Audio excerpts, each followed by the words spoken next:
اللهم صل على سيدنا محمد يا رب صل وسلم دائما أبدا على حبيبي.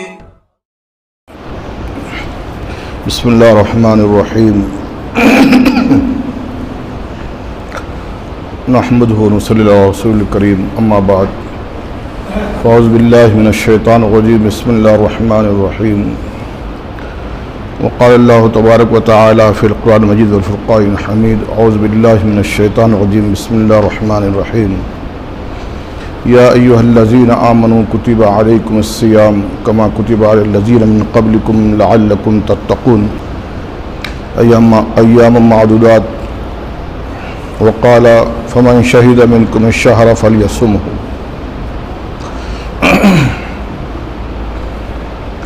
وقال عليه الصلاة والسلام من صام رمضانا إيمانا واحتسابا غفر له ما تقدم من ذنبه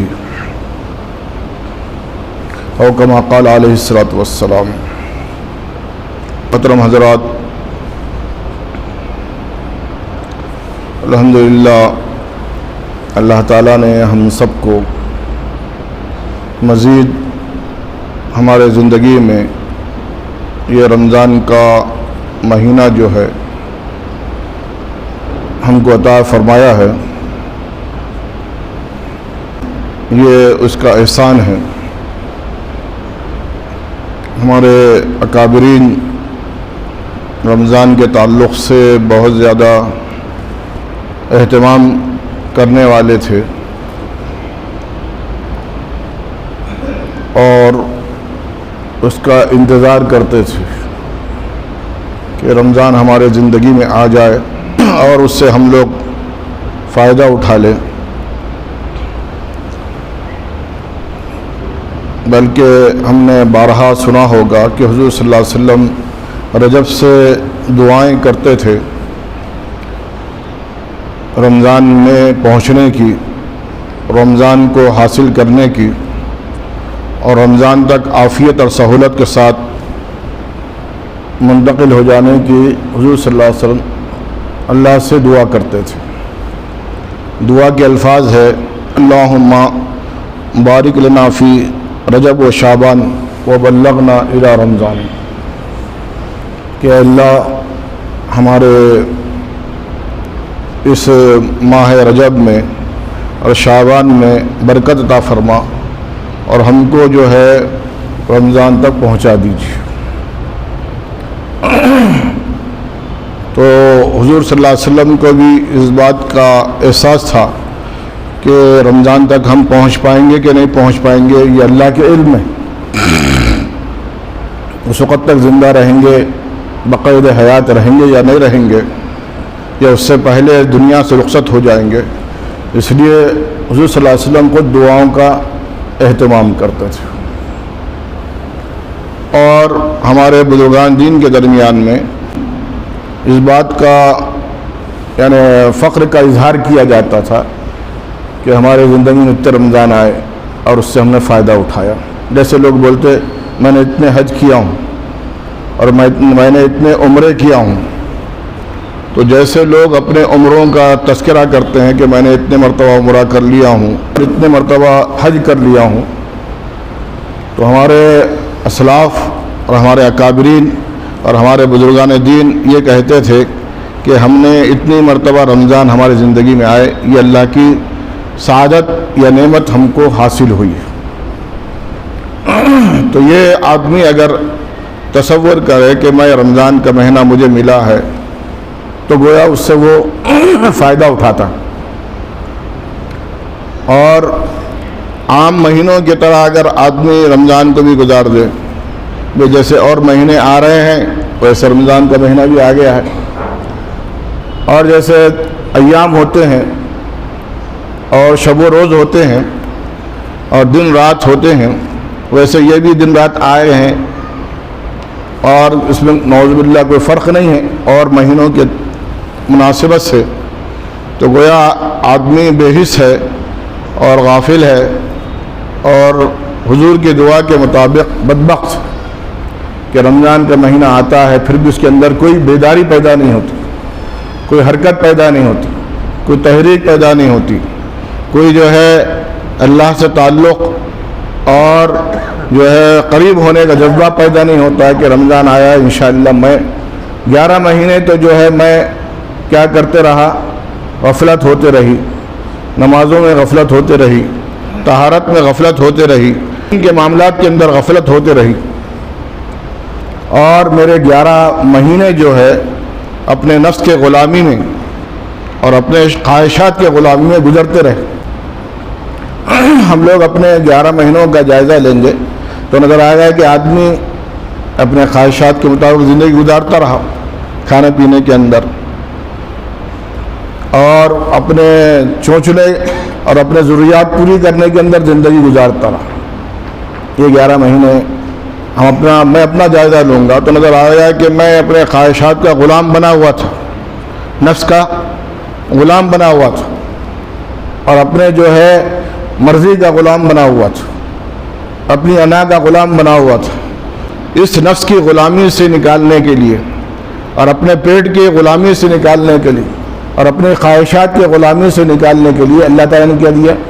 یہ 1 مہینہ دیا کہ تم کو جو ہے تو تم 11 مہینے ان کنٹرول ہو گئے تھے، تمہاری گاڑی جو چل رہی تھی بغیر بریک کے چل رہی تھی۔ 11 مہینے گاڑی کیسے چل رہی تھی؟ کہیں کوئی بریک نہیں لگ رہا، بس چلے جا رہا ہے آدمی، جو چاہے دیکھ رہا ہے، جو چاہے بول رہا ہے، جو چاہے سن رہا ہے، جو چاہے کھا رہا ہے، اور جو چاہے اپنے مرضی کے مطابق زندگی گزار رہا ہے۔ تو فرمایا کوئی کنٹرول نہیں تھا، کوئی بریک نہیں تھا، کوئی جو ہے رکاوٹ نہیں تھی۔ تو جو ان کنٹرول یا بغیر بریک کے گاڑی 11 مہینے چل رہی تھی، اس گاڑی کو بریک لگانے کے لیے، ان خواہشات پر جو ہے کنٹرول کرنے کے لیے اور ان خواہشات سے نکالنے کے لیے کہ آدمی اپنے پیٹ کا غلام بنا ہوا ہے، اپنا نفس کا غلام بنا ہوا ہے کہ میرے پیٹ کیسا بھر جائے اور میری خواہشات کیسے پوری ہو جائے۔ پورے انسانوں کی محنتوں کا اور پورے انسانوں کے یعنی خیالات کا ہم لوگ جائزہ لیں گے تو نظر یہ آئے گا کہ لوگ جو ہے کہے خواہشات کے غلام بنے ہوئے، کہے کہ بنے کہ میری خواہش، میری تمنا، میری ضرورت اور میرے جو مرضیات ہے اور میری جو ہے تمنائیں ہیں اور میری جو منصوبے ہیں وہ کیسے پورے ہو جائیں۔ پورے انسانوں کی کیا ہے؟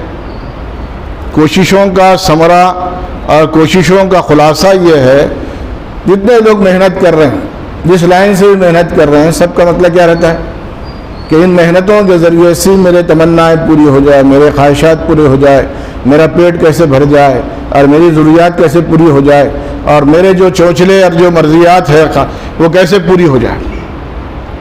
یہ جو ہے کیا ہے؟ ہم سب کے انسانوں کے زندگی کا جو ہے خلاصہ ہے۔ فرمایا آدمی کی زندگی ختم ہو جاتی ہے لیکن اس کی خواہشات ختم نہیں ہوتی۔ حضور صلی اللہ علیہ وسلم ایک مرتبہ بیٹھے ہوئے تھے، آپ نے ایک لکیر کھینچی، کیا کر ایک دائرہ بنائے اور دائرے سے ایک لکیر کو کھینچ کر دائرے سے باہر نکال دی، دائرے سے باہر نکال دی، اور فرمایا یہ دائرہ جو انسان کی زندگی ہے، یہ دائرہ انسان کی زندگی ہے، اور یہ لکیر جو باہر جا رہی ہے یہ انسان کے خواہشات، انسان کے تمنائیں، انسان کی ضروریات ہے اور انسان کے مسائل ہیں جو کہیں پورے نہیں ہوتے ہیں اور ختم نہیں ہوتے۔ تو یہ گویا حضور نے مثال دے کر پہلے بتلا دی کہ انسان کے دائرے، زندگی کا دائرہ بہت مختصر ہے لیکن خواہشات بہت لمبی چوڑی ہے۔ اس لیے حضور نے فرمایا کہ یعنی انسان کو اگر ایک پہاڑ سونا دے دیا جائے تو وہ دوسرے پہاڑ کی کیا کرے گا؟ تمنا کرے گا، اور ایک پہاڑ مل جائے مجھے۔ ایک وادی سونا اگر دے دیا جائے تو وہ تمنا کرے گا کہ اور میری ایک وادی مجھے مل جائے۔ تو اس کی کبھی تمنا اور خواہشات پوری نہیں ہو سکتی ہے، اور اس کی تمنا اور خواہش کون پوری کر سکتا ہے؟ گھر کی مٹی پورا کر سکتا ہے۔ انسان کی جو ہے خواہشات کو صرف قبر کی مٹی جو ہے پورا کر سکتی ہے۔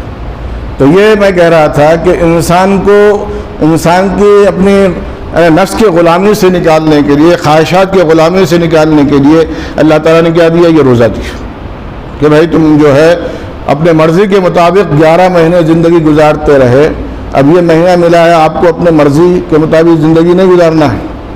ہمیشہ تم جو ہے صبح بہت دیر تک سوتے رہے، تم کو جلدی سے 3:30 4 بجے اٹھ جانا ہے نا، اور اس وقت کبھی کھانا آدمی نہیں کھاتا تھا، لیکن آپ کو جو ہے رات میں فوراً جو ہے 4 بجے کھانا کھا لینا ہے اور پانی پی لینا ہے۔ اب اس کے بعد جو ہے شام تک آپ کو کچھ بھی نہیں کھانا ہے۔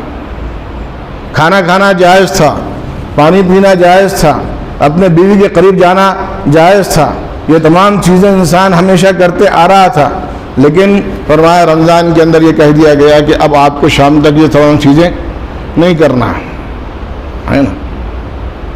تو آدمی کو جائز کاموں سے بھی روک دیا گیا، جائز کاموں سے بھی، کھانا جائز تھا، پانی پینا جائز تھا، بیوی کے قریب جانا جائز تھا، لیکن اس سے بھی منع کر دیا گیا کہ آپ کو یہ نہیں کرنا۔ اللہ کی مرضی کو سامنے رکھ کر، اس کی خوشنودی کو سامنے رکھ کر، اس کی رضامندی حاصل کرنا ہے تو کیا کرنا ہے؟ تم کو یہ روزہ رکھنا ہے۔ اور روزے کے معنی بھی کیا ہے؟ رک جانے کے۔ صوم کے معنی کیا ہے؟ رک جانا ہے، ٹھہر جانا ہے۔ یا ایھا الذین آمنوا کتب علیکم الصیام کما کتب علی الذین من قبلکم لعلکم تتقون، کہ ایمان والے تم پر روزے فرض کر دیے گئے۔ صوم کی جمع صیام، روزے فرض کر دیے گئے۔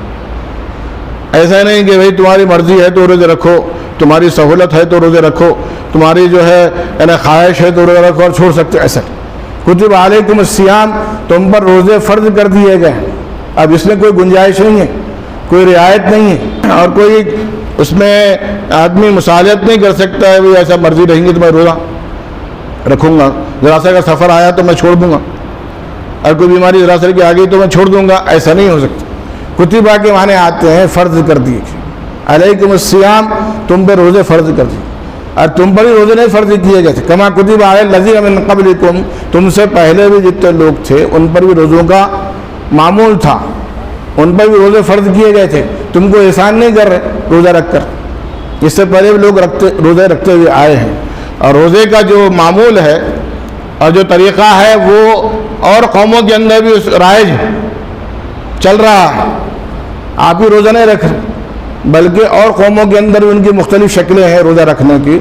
تو یہ کہا کہ بھائی کما کتب علی الذین من قبلکم لعلکم تتقون، ایام معدودات، چند دن ہیں، یہ زیادہ دن نہیں رکھنا ہے۔ دیکھتے دیکھتے آج چوتھا رمضان آ گیا، ہم لوگ انتظار کر رہے تھے روزے رمضان کا، اور دیکھتے دیکھتے کیا ہو گیا، 3 دن گزر گئے، چوتھا بھی اب گزرنے کے قریب۔ تو اللہ نے جو فرمایا ایام معدودات کے بھائی چند دن ہے یہ، فمن شہد منکم الشہر فلیصم، جو بھی آدمی رمضان کو پالے، رمضان میں موجود رہے، اس کو کیا کرنا ہے؟ فلیصم، اس کو روزہ رکھنا ہے، چھوڑنا نہیں ہے۔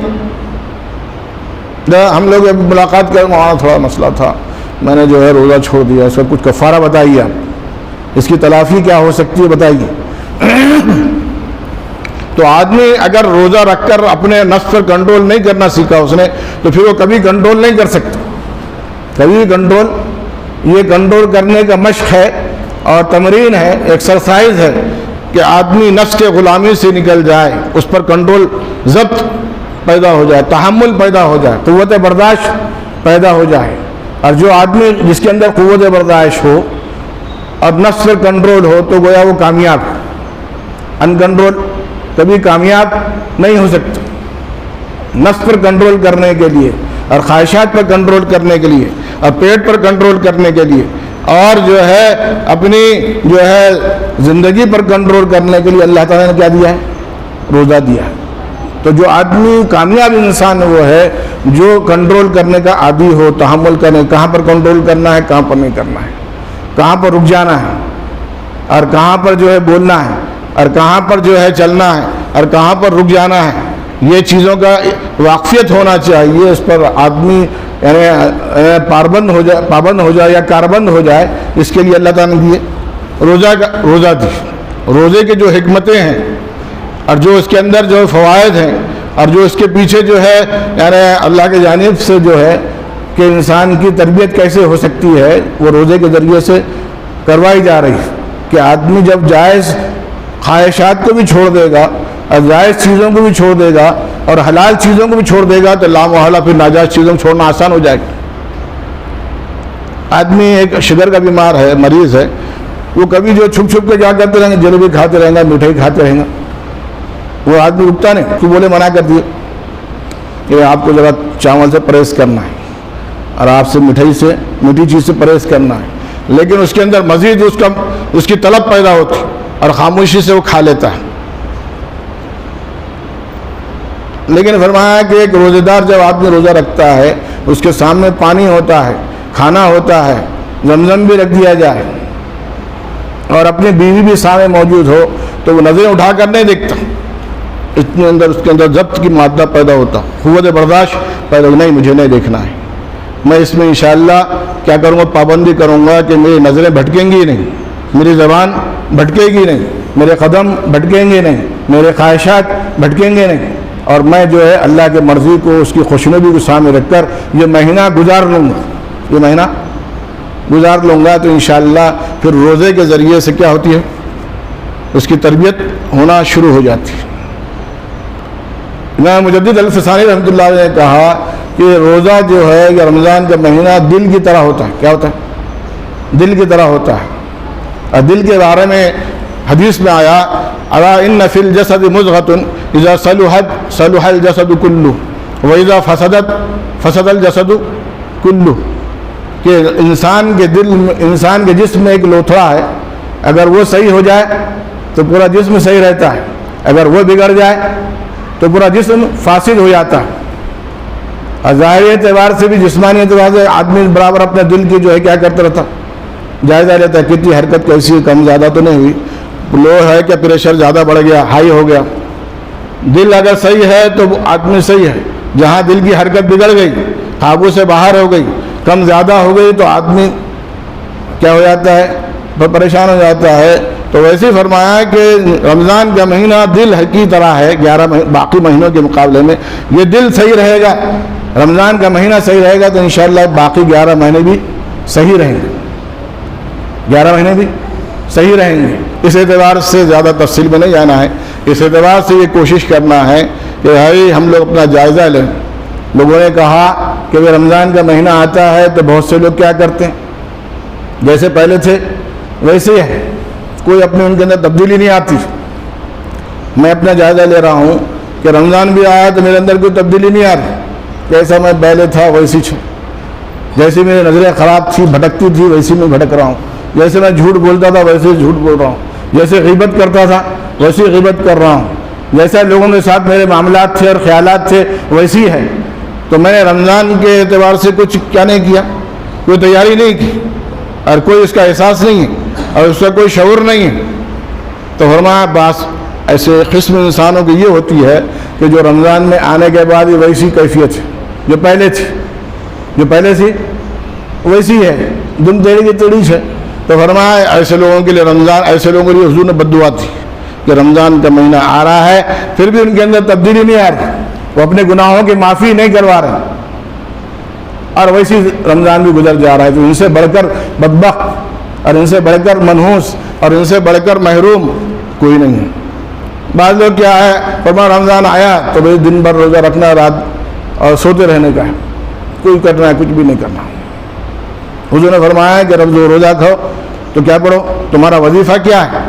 جیسے حاجی کا وظیفہ ہے لبیک اللہم لبیک، فرمایا روزے دار کا وظیفہ یہ ہے کہ لا الہ الا اللہ نستغفر اللہ نسألک الجنۃ ونعوذ بک من غضبک والنار۔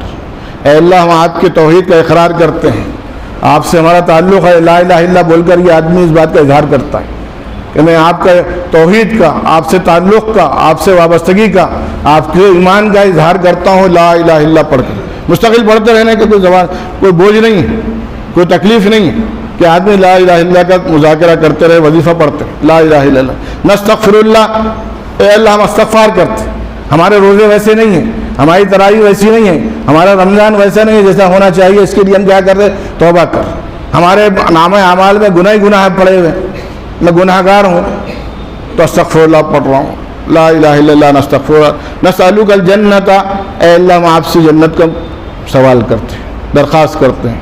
ہم اس قابل تو نہیں ہیں، لیکن آپ کے حبیب نے کہا ہے کہ ہم رمضان میں روزہ رکھ کر یہ دعا کرتے رہیں کہ نسألک الجنت، کہ اے اللہ ہم آپ سے جنت کا سوال کرتے ہیں. ونعوذ بک من غضبک والنار، اور اے اللہ ہم آپ کے غضب سے اور آپ کے غصے سے اور جہنم سے پناہ مانگتے ہیں. یہ 4 چیزوں کا وظیفہ کرنا ہے روزہ رکھتے ہوئے. کیا کریں؟ لا الہ الا اللہ سب کو آتا ہے. نستغفر اللہ، استغفر اللہ بول سکتا ہے، استغفر اللہ ربی استغفر اللہ ربی. اسألک الجنت، اے اللہ میں آپ سے جنت کی سوال کرتا ہوں. میں اس قابل تو نہیں ہوں کہ جنت میں جاؤں، میرا منہ، میرے اعمال اور میری زندگی اس قابل نہیں ہے، لیکن آپ کے حبیب نے کہا کہ میں یہ دعا کرتے رہوں تو میں کر رہا ہوں. ہو سکتا ہے یہ دعا کروں گا تو میری مغفرت ہو جائے گی، جنت میں جانا مجھے کچھ آسان ہو جائے. تو رمضان کے اندر جب یہ چیزیں ہو رہی ہے، اب میں بہت ہمیشہ کہا کرتا ہوں کہ اللہ تعالیٰ ہمارے لیے اہتمام کرتے ہیں کہ جنت کے دروازے کھول دیے، جہنم کے دروازے بند کر دیے، اور شیطان کو مقید کر دیے، اور فرشتوں کو ہمارے پیچھے لگا دیے کہ ہماری دعاؤں پر آمین بولتے رہیں، اور فرض کو جو ہے 70 فرضوں کا ثواب دیتے رہیں، اور نفل کو فرض کے برابر، اور روزہ دار کی دعا کو قبول کر رہے ہیں. اب یہ تمام چیزیں کر رہے ہیں، لیکن ہم لوگ بے حس بیٹھے ہیں، کوئی دعا کرنے کو تیار نہیں، اور کوئی نماز پڑھنے کو تیار نہیں، کوئی نوافل کا اہتمام کرنے کو تیار نہیں، کوئی قرآن شریف پڑھنے کو.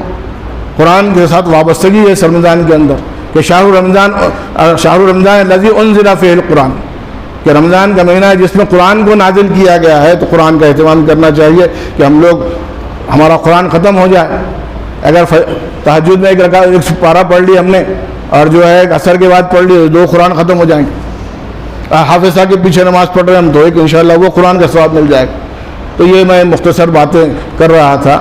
اللہ سے دعا ہے کہ ہم سب کو جو ہے رمضان کے مہینے کے آنے کے بعد ہم سب کی مغفرت ہو جائے، اور ہم سب کا جو ہے آئندہ رمضان آئے گا نہیں آئے گا اس کی کوئی گارنٹی نہیں ہے، ضمانت نہیں ہے. ایک مہمان کی شکل میں اللہ کا تحفہ ہے جو ہم کو ملا ہے، ہم اس کا پورا خیال رکھیں، نہیں تو کل جھگڑے گا اللہ کے سامنے روزہ کہ اللہ یہ ہم آئے تھے آپ کے ان کی خدمت میں، لیکن انہوں نے کبھی ہمارا استقبال نہیں کیا. ویسی زندگی گزرتے رہی ان کی جیسے اور 11 مہینے میں تھی. تو فرمایا کہ جو ہے پھر وہ یعنی اللہ کے دربار میں اس کا جھگڑا قبول کیا جائے گا. جو دعا کریں گا، ہماری سفارش کریں گا تو ہماری نجات ہو جائے گی، اور ہمارے خلاف جو ہے کیا کریں گا، جھگڑے گا تو پھر ہماری کوئی نجات کا ذریعہ نہیں ہے. اس اعتبار سے رمضان کو ہم لوگ گزارنے والے ہوں. میں بھی اس کا محتاج ہوں، ہم سب محتاج ہیں کہ اللہ نے یہ تحفہ ہم کو دیا ہے. انشاءاللہ ہم لوگ جو ہے دعاؤں کا بھی اہتمام کریں گے اپنے لیے بھی، اور اپنے تمام جو حالات ہے، اپنے ملک کے حالات ہے، عالمی سطح پر جو حالات ہے، اور فلسطین کے جو حالات ہے وہ ہماری نگاہوں کے سامنے ہے. ہم لوگوں کے اندر اس تعلق سے دعاؤں کا کم سے کم اپنے ملک کے اندر ہم لوگ دعاؤں کا اہتمام کر سکتے ہیں. کوشش کریں گے انشاءاللہ. اللہ سے دعا ہے کہ ہم سب کو ان تمام باتوں پر عمل کرنے کی توفیق عطا فرمائے. کریں. واخر دعوانا الحمدللہ رب العالمین.